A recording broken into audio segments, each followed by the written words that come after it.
अस्सलाम वालेकुम। आप देख रहे हैं निज़ाम टीवी और मैं हूं सबात नान। यहाँ पर शामिल करते हैं न्यूज हेडलाइंस। इस्लामाबाद से ब्यूरो रिपोर्ट। ओवरसीज पाकिस्तानियों के तर्जुमान कैप्टन रिटायर्ड आसिम मलिक ने अपने एक बयान में कहा है कि फील्ड मार्शल जनरल हाफिज सैयद आसिम मुनीर पूरी दुनिया में इज्जत व वक़ार की अलामत बन चुके हैं। दुनिया भर से फील्ड मार्शल हाफिज सैयद आसिम मुनीर को जो इज्जत अफजाई मिल रही है, ये सिर्फ और सिर्फ इस वजह से है कि उन्होंने अपनी अफवाज का वक़ार बुलंद किया, पाकिस्तान का नाम दुनिया में रोशन किया और हमेशा दो टोक मौक़िफ़ अपनाया।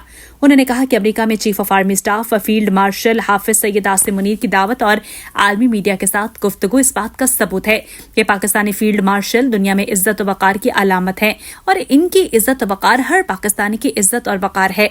दुनिया ये मानने पर मजबूर हो गई है कि फील्ड मार्शल हाफिज सैयद आसिम मुनीर न सिर्फ पाकिस्तान बल्कि दुनिया की तारीख के कामयाब तरीन जरूरतमंद और बहादुर आर्मी चीफ में शुमार होते हैं। कैप्टन रिटायर्ड आसिम मलिक ने मजीद कहा कि इनके हालिया दौर और मुख्तलिफ फोरम से खिताब ने पाकिस्तानियों के सर फख्र से बुलंद कर दिए हैं और उन्हें अपने इंतखाब पर फख्र महसूस हो रहा है कि उन्होंने एक ऐसे सपूत को मुंतखब किया है जो न सिर्फ सपूत पाकिस्तान है बल्कि दुनिया में इज्जत व वक़ार की मिसाल है। ओवरसीज पाकिस्तानी अपने फील्ड मार्शल को खैराज तहसीन पेश करते हैं। What does it take to dream, to aspire, to be better every day?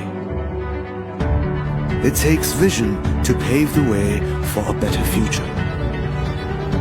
It takes discipline to create synergy. And it takes courage to step into the light.